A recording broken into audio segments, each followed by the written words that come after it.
Hey guys, welcome back. In this video, we're going to be talking about product ideation. This is one of my favorite topics. I love coming up with new ideas for potential products, and usually, I guess it's the ADD in me. I have so many different ideas that I always want to move forward with every single one of them, and it's hard for me to stay focused on just one idea. But for any of you who are having issues with trying to figure out what you should create, hopefully by the end of this video, it'll give you a little bit more clarity on what you should create. So the first things first, create a product that you're passionate about, because if you create something that you're passionate about, it's going to show. Okay, it's going to become much easier to create a product, and it's going to be more natural. Especially if you're creating a product like a video training product, it can definitely show in the way that you talk about it.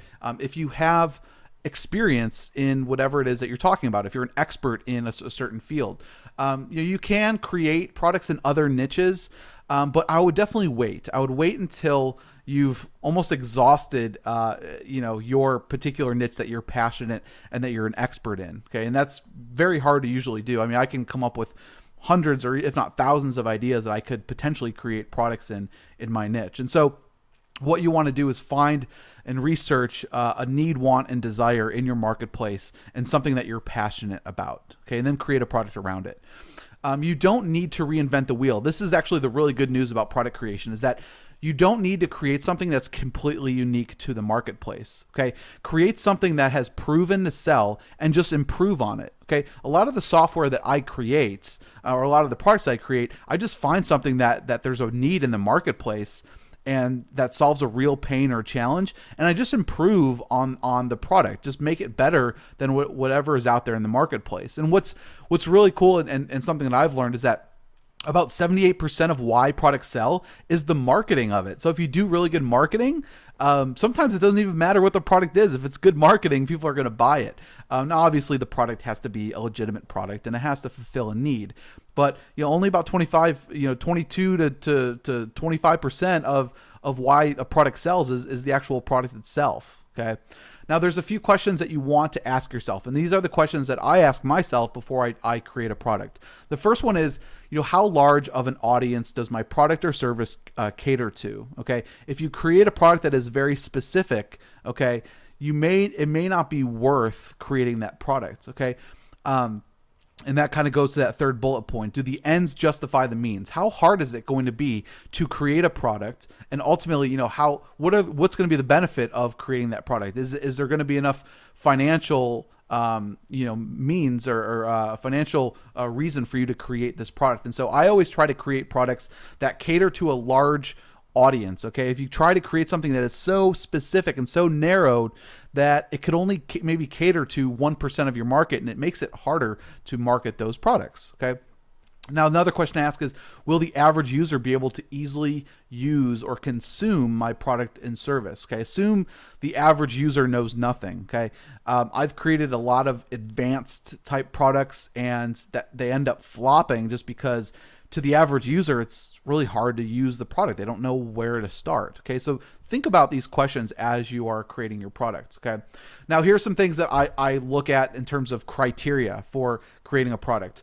One, make it super easy to use. Okay, make it super easy to consume and use, like we just said. Have it appeal to a large audience.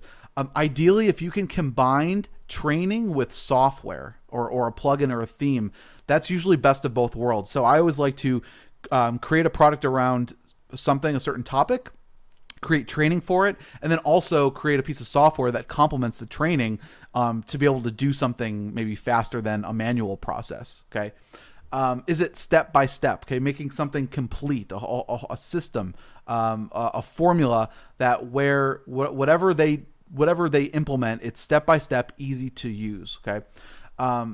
Also, have excellent support, easy follow-up, and have you actually used the product and delivered results? So if you're training someone on how to use something or training someone on how to use a system, have you actually gone through and done it before and gotten results? That way you can use those case studies on your sales page, right? I always start with some sort of a mind map. I'll use something like MindMeister or MindNode Pro, and just start mapping out what it is I'm going to be creating, and just kind of walking through the different modules on, potentially what I could be discussing during, when I actually go to create the product. Okay. I always like to break down the product. What is it going to be? Is it going to be a PDF, video training, case studies? Is it plug-in and software? Are they themes and templates? Is there a membership area? Is it a download page? Do I have MP3 or audio formats? Do I have transcriptions? So try to identify what, how you're going to be, or what format you're going to be delivering your product in. Okay.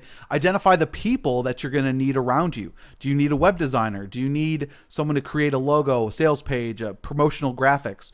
Do you need a developer? Do you need someone to create software, plugins, create your sales funnel for your launch? Do you need a copywriter to create sales copy or email swipes or edit your book?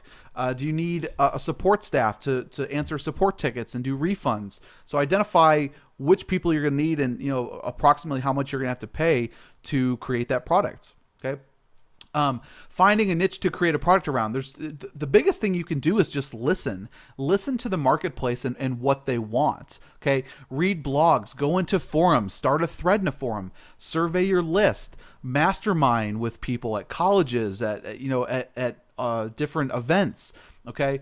Don't try to create a product that solves everything. Okay. That's one of the biggest mistakes. I've made this mistake a number of times, where I'll create a product and I want it to do everything under the moon. Okay.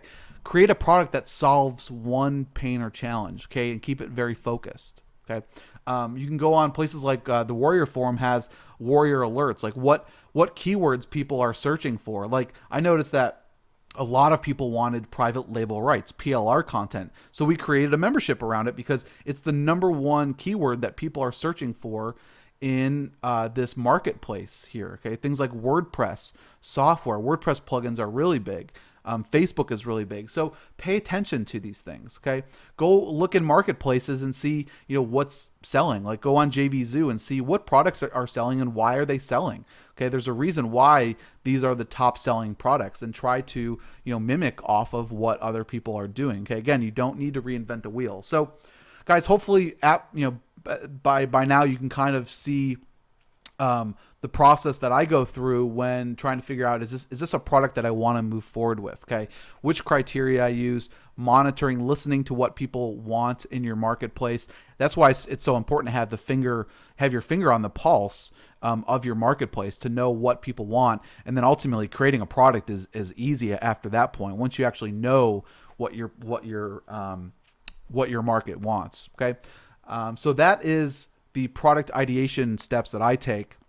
And if you go through this and do the proper research, the actual product creation is a lot easier. Okay, so that's it for this video, guys. I'll see you in the next.